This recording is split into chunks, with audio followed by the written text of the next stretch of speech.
우리 기독교에서는 12월 25일은 성탄절로 지키고 있죠. 전 세계가 말입니다. 또 믿지 않는 자들도 메리 크리스마스라고 합니다. 정확한 날은 아니죠. 그렇지만 우리 믿음의 선배들이 그렇게 정하여 오늘날까지 지켜지고 오고 있습니다. 이 날이 진짜 아니냐? 그걸 따지는 거 별로 중요하지 않습니다. 당신은 정확하게 알 수 없었기 때문입니다. 중요한 것은 성탄절의 주인공이 누구냐는 거죠. 아버지 생일날, 어머니 생일날, 그 생일날 주인공이 누구야 됩니까? 그렇죠? 부모 생일날은 부모가 주인공이 되고 아이의 생일은 아이가 주인공이 되듯이 그리스도께서 오신 그날, 그리스도의 탄생 그날에는 그리스도께서 반드시 주인공이 되어야 된다, 그 말씀입니다. 때문에 앞으로 성탄절 날까지 여기에 관한 말씀을 전하려고 합니다. 자, 메시아 누구일까요? 어떻게 세상에 오셨는가, 왜 오셨는가를 먼저 전하고자 합니다. 이사야 선지자를 통해서 오늘 첫 예언의 말씀 7장 14절에 있는 말씀을 우리가 함께 읽었는데요. 자, 이사야 선지자는 BC, Before Christ, 그리고 AD, 그러면 아노 도미니, 그래서 이건 이탈리아예요. Before Christ는 영어고요. 그러니까 예수님이 오시기 전을 BC, 그리고 오신 이후를 AD, 그게 나눕니다. 역사가 나눠지는 거죠. 세계사가 다 그렇게 나눠집니다. 우리는 부인할 수 없어요. 바로 이 BC 739년에서 680년경에 그 사이에 유다에서 활동한 선지자예요, 이사야는. 그래서 우리는 대략 700년 전이다 그렇습니다. 예수님이 탄생하기 전에 700년 전에 정확하게 이름까지 예언한 것은 이사야서 7장 14절. 물론 우리는 창세기 3장 15절에서 이미 이 죄인들에 대한, 죄 지은 인간들에 대한 메시아 예언을 해놓으셨지만 그 얘기를 하려면 너무 길고, 정확하게 이름까지, 그 이름 뜻까지 어떻게 날 것인가 구체적으로 예언하는 것은 이사야서 바로 7장 14절입니다. 그래서 이 이사야 선지자 예언이 700년 뒤에 바로 마태를 통해서 기록되게 합니다. 마태 예언. 자, 성경에서 예수님의 탄생 사건은 마태복음과 누가복음이 유일합니다.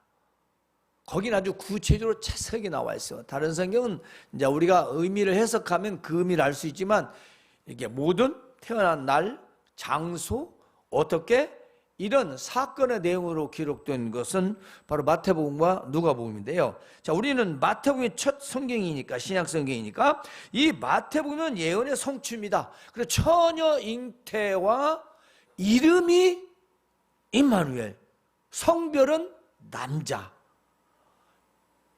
확실하게 구약 성경에서 예언된 것이 바로 신약 성경에 그대로 성취됐다, 이루어졌다, 그 말씀입니다. 그래서 우리가 본문에서 읽었지만 7장 14절에서 주께서 친히 징조로 이사야 선지자에게 말해준 거예요. 보라, 처녀가 잉태하여 아들을 낳을 것이요 그 이름 임마누엘이라. 물론 이것은 이스라엘의 회복과 구원을 말했던 것이 바로 장차 인류 구원에 대한 예언의 메시지라는 것입니다.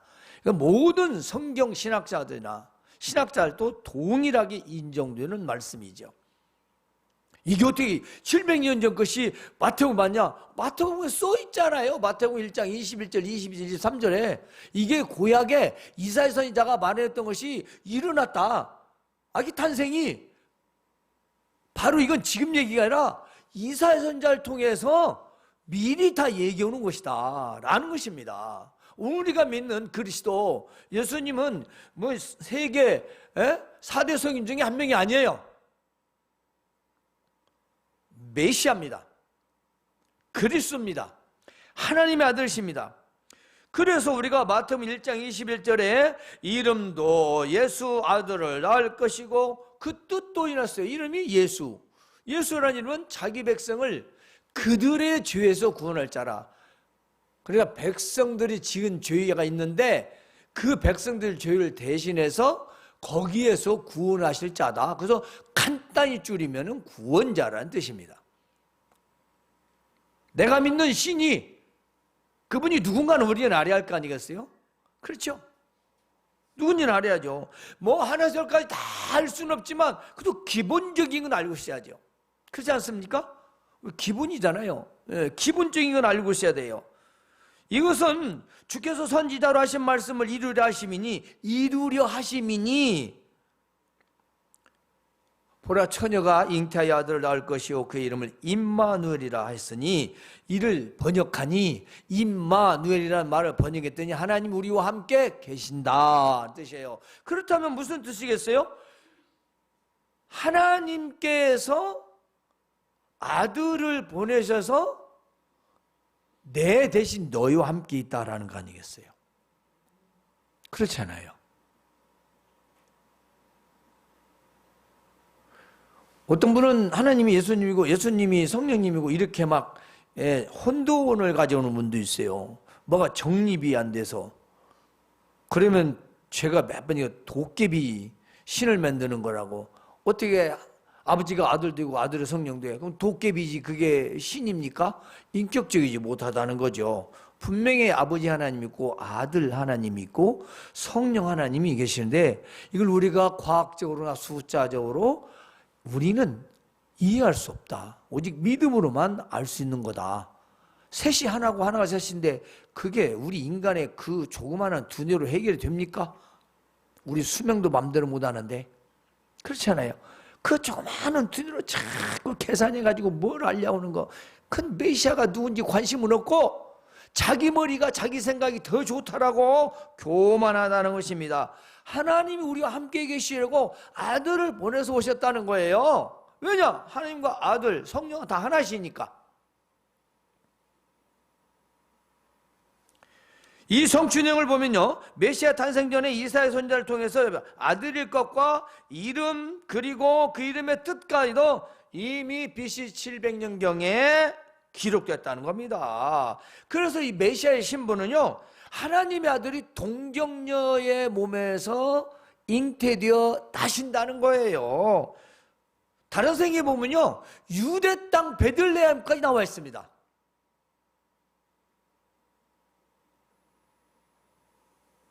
정확합니다. 그래서 메시아 나신 곳은 곧 유대 땅 베들레헴 마구간에 그 구유에 누이신 거죠. 거기서 나셨다는 겁니다. 이것을 우리는 오셨다라고 말합니다.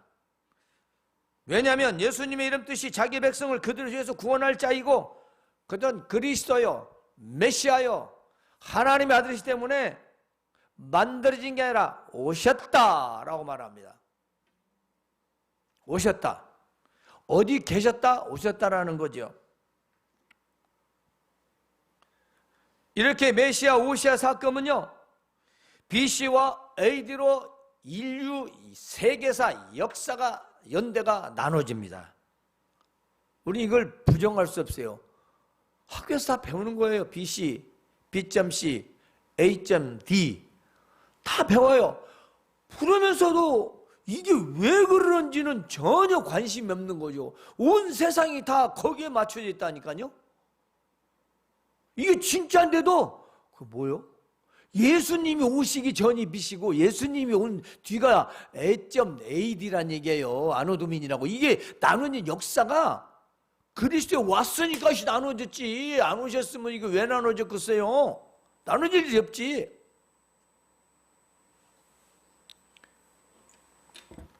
이제 우리는 성경에서 왜 메시아가 왔는지를, 하나님의 아들이시요 우리의 구원자요 영원하신 만왕의 왕께서 왜 동정녀 마리아의 그 몸을 빌어서 오셨느냐.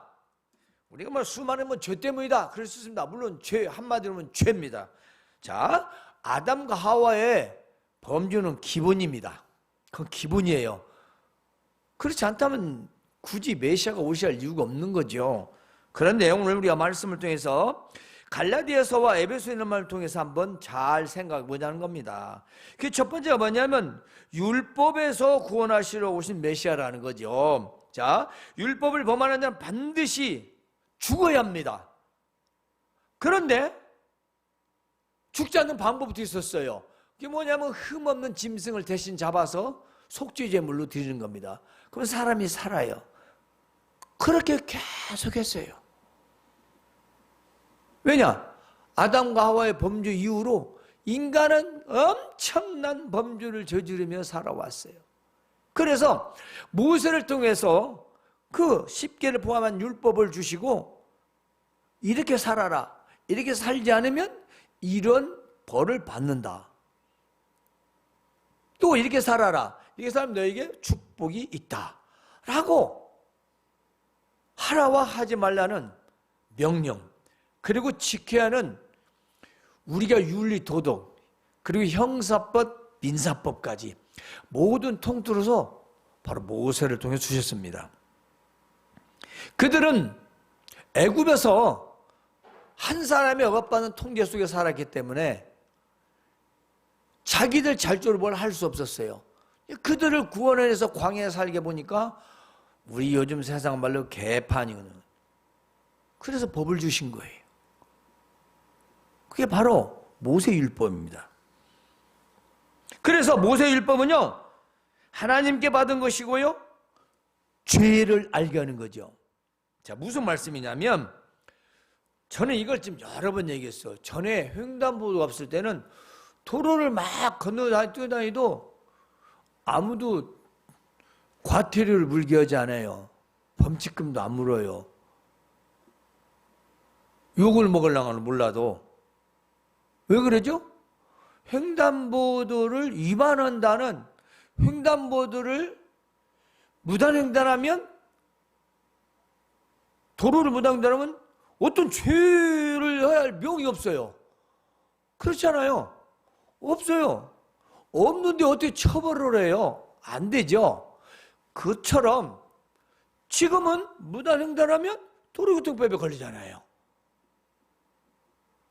그러니까 하나님께 인간들이 잘못을 하는데 잘못이 무엇인지를 모른다 이거죠. 그 잘못한 걸 모르니까, 물론 그건 아담과 하와의 범주를 이어받은 죄성 때문인데, 그 죄를 모르고 도둑질해도 모르고 살인을 해도 모르고 간음을 해도 죄인지를 모르고 부모를 공경하고 불효를 해도 죄인지를 모르고 남의 것을 탐하는 것도 죄인지를 모르고 이 모든 걸 욕심내는 건 죄인지를 모르는 거예요. 하나님은 공경하지 못하고 주의를 지키지 않는 것도 죄인지도 모르고 안식일도 범하는 것도 모르고 우상을 섬기는 것도 이게 죄인지 뭔지 모르는 거예요. 왜냐? 거기 써있는 게 아니니까. 이거 우리가 뭔 잘못이냐? 맞죠. 그래서 하나님께서 이스라엘 백성에게 그 율법을 주신 것은 너희가 지금 이런 것들을 다 준수해야 된다. 너희는 이게 지금 죄인지도 모르지 않느냐? 넌 이게 이제부터 봐라. 얼마나 너희가 잘못을 하고 있는지 그 기준을 주신 거죠. 그게 바로 율법이에요.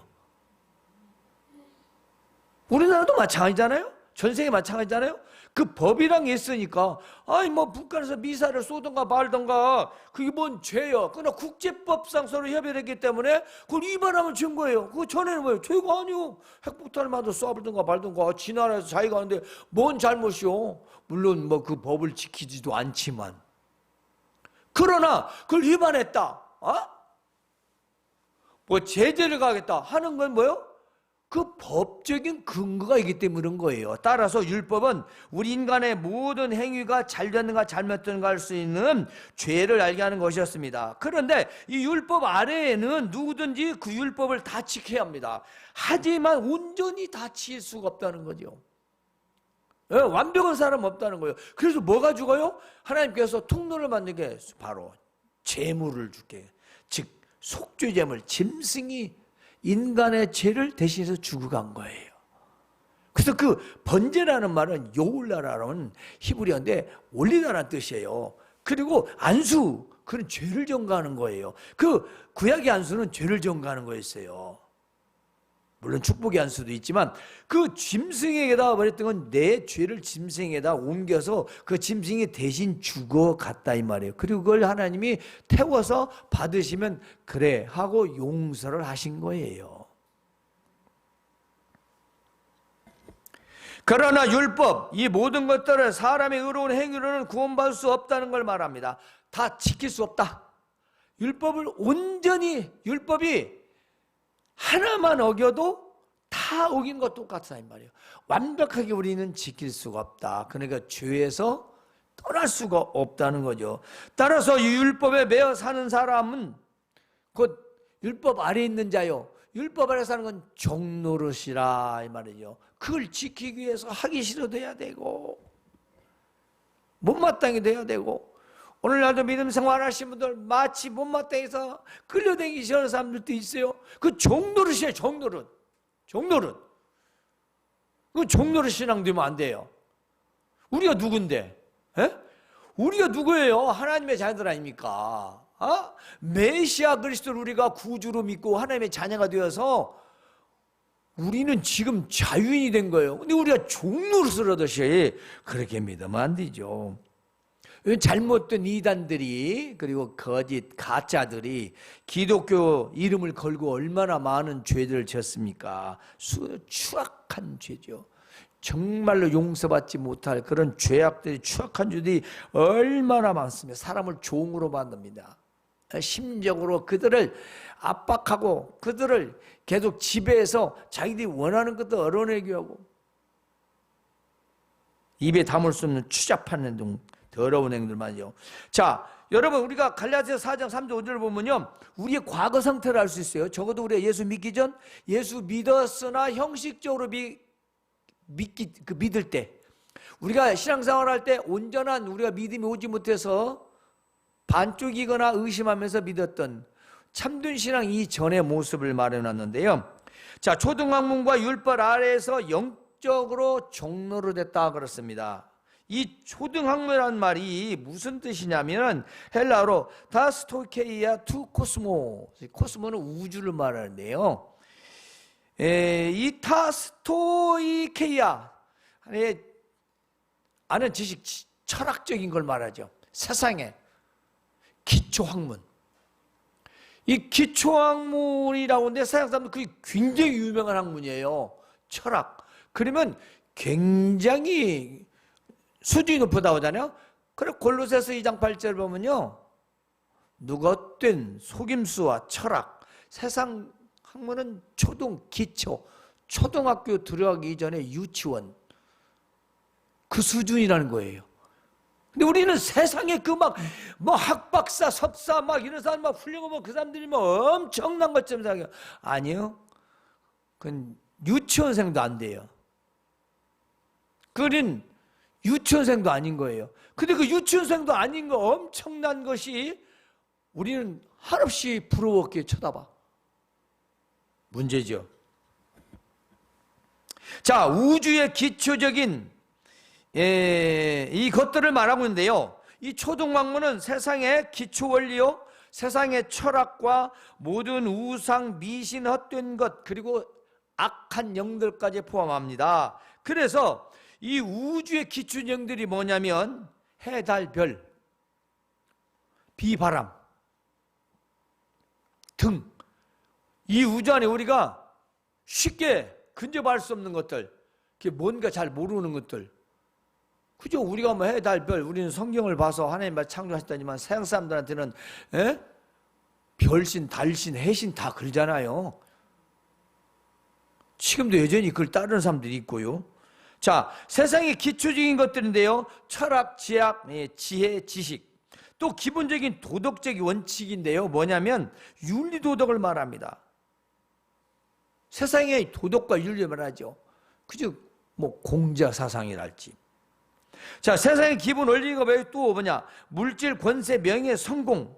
자, 이거 인간들이 이걸 다 좋아하고 따릅니다. 그래서 세상의 인간들이 좋아하는 이것을 초등학문이라고 했습니다. 그러니까 이 초등학문과 같은 율법, 그 율법이 우리를 종로로 하겠다. 이것은 자율성이 아니라 억지로 끌려다녔다. 맹신하는 것. 맹신. 이렇게 우리가 맹신하고 종로라고 했을 때, 형식적일 때, 그다음 외식적일 때 4장 5절에 4절 5절에 보면은 때가 참해 그랬어요. 이게 뭐냐면 이제는 시간이 꽉 찼다. 누가? 그리스도 메시아가 올 시간이 꽉 차서 오실 때가 됐다 이 말이에요. 그래서 하나님이 그 아들을 보내사 여자에게 나시고, 여자가 누구였어? 마리아죠. 율법 아래 있는 자들을 속량하시고 그 법 때문에 짐승이 죽어가고 그걸 날마다 죄 짓는, 그리고 그에 매여 사는 속량, 죄값을 치러서 우리로, 저와 여러분 믿지 않는 모든 자들, 하나님의 모든 속한 세상의 모든 믿지 않는 자들을 말합니다. 아들을, 양자 아들의 명분을 얻게 하려심이라.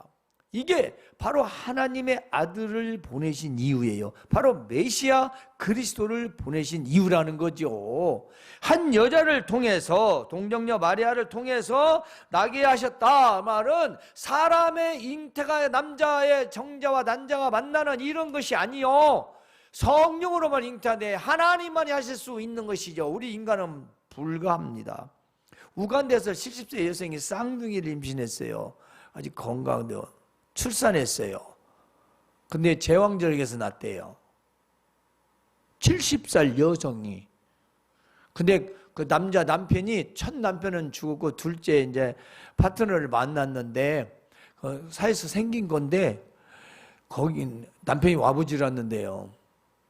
왜 그러냐고 했더니 둘 낳는 걸 싫어하는데 하나만 좋아하는데, 참 별시럽지만 그런 세상이에요. 70살 먹었어도 이상할 거 없죠? 사라는 몇 살 됐어요? 에?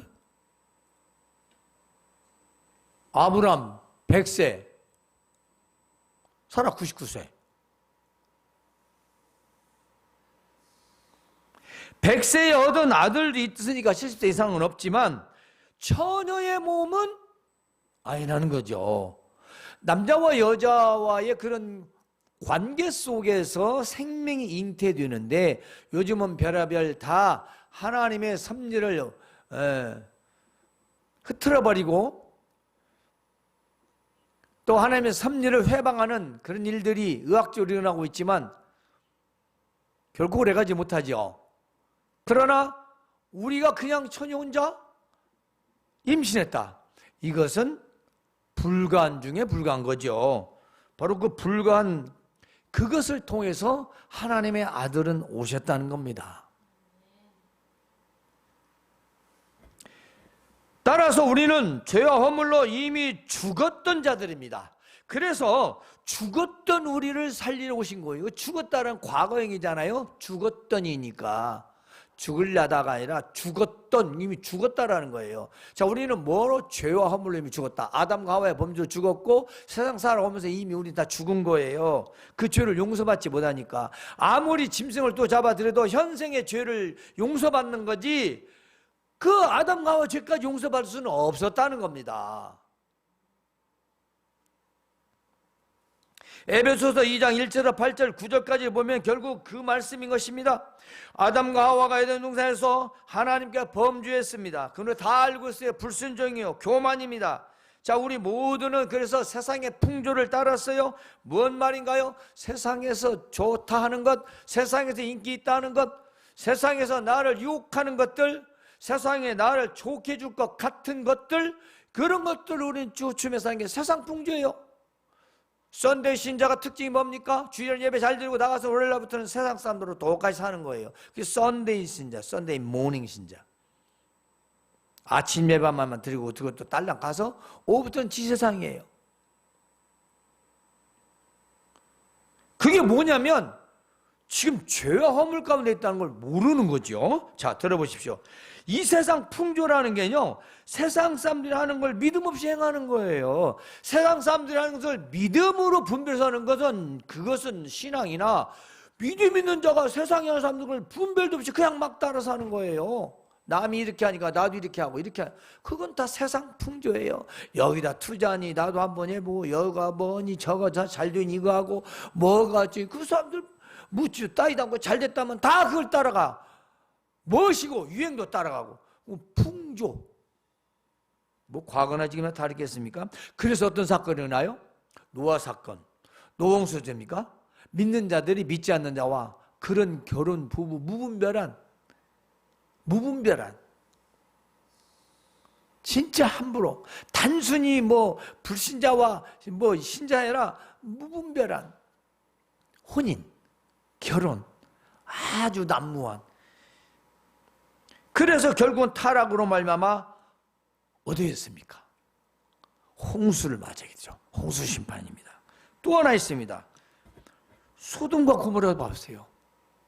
이미 동성애가 그때부터 난리를 쳤습니다. 결국 유황불의 심판을 받게 되지 않습니까? 세상 풍조를 따르는 건 멸망을 가져옵니다. 신자는 꼭 기억해야 됩니다. 성도들은요, 세상 풍조를 분별해서 정말 선하게 사용해야 돼요. 유익하게. 따라가지 마시고. 그럼 바보입니다. 그래서 공중권세 잡은 자, 곧 불순종의 아들들, 이게 누구냐면 악한 영들이에요. 이 공중권세 잡은 자는 마귀 사탄 영들을 말합니다. 이 마귀 사탄 영을 절절절 따라가면서 하는데 뭘 이용하냐? 이거 밑에 절 보면 말이에요. 우리 육체 욕심을 따라 지내며 마음에 원하는 것을 하며 그렇습니다. 이게 사람이에요. 사람들은요, 자기가 하고 싶은 욕구대로 하려고 합니다. 그리고 또 뭐가 있습니까? 마음에 원하는 대로 하려고 해요. 그거 지 마음대로 하는 걸 잘못했다고 하면 짜증내잖아요. 싫어하잖아요. 근데 미안합니다. 본질상 진노의 자식이 돼요. 우리는 우리 육체 마음에 원하는 것과 내 마음에 원하는 하되 이것이 하나님의 뜻에 맞나를 생각해 봐야 된다는 거죠. 그냥 나 하고 싶다고 하는 게 아니에요. 그걸 원하는 데 했던 게 뭐예요? 본질상 진노의 자녀. 그래서 하나님과 같이 되려고 아담과 하와가 선악과를 따먹은 거예요. 왜냐? 자기가 판단하고 자기가 결정하고 자기가 할 수 있는 자유의지, 그걸 가지고 싶었던 거죠. 자기가 재판관이 되고 싶던 거예요.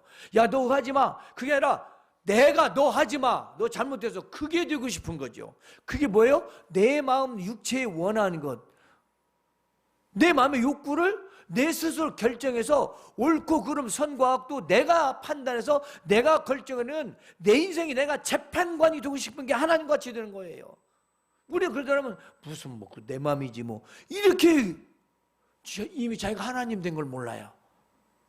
우리는 뭐 하고 싶어도 생각을 해야 돼요. 하나님 앞에서. 그게 하나님같이 되지 않는 거예요. 그것 때문에 메시아가 오셨잖아요. 우리가 영원히 살 수 없잖아요. 어? 우리 육체가 죽어야 되잖아요. 그 죄 때문에.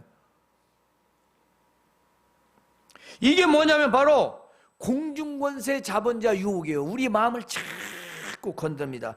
육체의 욕구와 마음에 원하는 대로 사는 것은 본질상 진노의 자녀의 행위다. 이게 끝은 뭐예요? 영벌이라는 겁니다. 영벌. 영원히 살 수 없는 영원한 지옥을 말하는 거죠. 그래서 사람들은 이걸 믿지 않습니다. 이걸 안 믿으면 어떻게 되느냐? 생활 속에서의 지옥이에요. 이걸 믿어야 생활 속의 천국이지, 이걸 믿지 않으면 생활 속의 지옥이라는 건 또 종노릇이에요. 돈에, 물질에, 명예에, 세상의 풍조에, 그것에 내 마음에 원하는 것에, 사람 생각에 그게 끌려가서 살 수밖에 없어요. 우리 인간은. 근데 그것 때문에 메시아가 오셨다는 거예요. 그런 걸 해결해 주시기 위해서. 본질상 진노에서 하나님의 자녀가 되는 놀라운 권세를 주셨습니다. 바로 예수 그리스도, 곧 하나님 아들 그 이름을 믿는 자마다, 영접하는 자마다 하나님의 자녀는 권세를 주셨다라고 바로 요한복음 1장 12절 그리고 14절에 말씀이 육신의 가운데 오셨다라는 것입니다. 이게 바로 메시아죠. 그런데 하나님께서 우리를 사랑하신 아들을 보내셨다는 겁니다. 긍휼하신 하나님 우리를 사랑하신 큰 사랑을 인하여, 이게 뭐냐? 큰 사랑은 독생자를 줬다는 겁니다. 이 독생자라는 것은 하나뿐인 아들을 일컫기는 하나, 원래 영어의 그 번역본은 only God이라고 합니다. 그 온리라는 말 쓰는데 온리는 오직 하나라는 뜻이잖아요. 그러니까 다시 올 수 없는 구세주를 보내셨다는 거죠. 다시 못 본다는 이제는 원투 쓰리가 없다는 겁니다. 딱 하나라는 거죠. 이 세상에 메시아는 한 번뿐이고 다시 오지도 않아요. 딱 하나님 아들을, 자기 아들을 보내셔서 인류를 죄에서 구원하시려 하신 것이 큰 사랑이라는 거죠. 여러분 같으면, 여러분 자 결혼하신 분들, 여러분 자녀 누구한테 줄 수 있어요? 내가 상대방 가서 죽이고 지옥을 가고 말지 내 자식을 남 주겠냐고. 그 남을 위해서 죽이겠어요, 내 자식을? 에? 내가 그놈 죽이고 살아야 내가 지옥 간다 할 사람이 있어도 내 자식을 다른 사람이 그것도 악인 죄 많이 지은 수악한 그 죄를 해서 내 자식을 내어줄 수 있냐는 말이에요. 내어줘요? 그냥 바로 살인 나. 그게 큰 사랑이죠. 인류를 위해서 아들을 보내신 큰 사랑. 이것을 우리는 허물과 죄로 죽었다라는 것입니다. 죽었어요. 죽은 우리를 그리스도와 함께 살리셨다. 바로 그리스도의 속죄의 제물이 되어서 십자가의 죽으심을 형벌을 받음으로 에덴에 지은 그 범죄 영원한 지옥에 갈 그 죄를 바로 그리스도 이 메시아가 아기 예수로 오셔서 죄값을 치렀다는 겁니다. 따라서 그리스도께서 우리를 대신하는 십자가의 속죄물이 되시기 위해서 오셨다는 겁니다. 하나님의 아들이 영광의 보좌를 버리고 이 땅에 낮고 천한 이곳에 냄새나고 더티하고 추잡한 이 세상에 말마구간 구유로 오셨다라는 것입니다. 이것은 곧 은혜입니다. 은혜죠. 우리는 은혜로 구원받는 거예요. 온전히 하나님의 은혜 구원을 받는 것입니다. 8절에 그래서 너희는 그 은혜에 의하여 믿음으로 말미암아 구원을 받았으니 이건 너에게 난 것이 아니요 하나님의 선물이라 행위에 난 것이 아니는 누구든지 자랑하지 못하게 함이라. 너희들이 잘나서 의로워서 이뻐서 미남 부자여서 그렇게 너희들이 행위에 올바라서 너희가 착해서 선해서 구원받은 거 아니라 이 말입니다. 오직 우리는 하나님의 은혜로 받았다는 거죠. 그러므로 메시아가 오신 것은 죄와 허물로 죽었던 우리를 살리러 오셨습니다. 메시아는 율법의 종로로 돼서 구원하시러 오셨습니다. 메시아는 하나님의 독생자셨습니다. 하나님의 아들은 천의 몸을 빌려서 오셨습니다. 그 메시아는 십자가에서 속죄제물 되시고 우리를 구원하셨던 것입니다. 성도 여러분, 이 모든 일은 죄를 지은 인간에 대한 하나님의 계획 속에서 선지자들의 예언이 성취된 하나님의 구원의 사건입니다. 바로 저와 여러분에 대한 사건이죠. 따라서 우리 모두는 이제 성탄의 날을 정말 감사하고 기뻐하며 기다리시길 주님의 이름으로 축원합니다. 하나님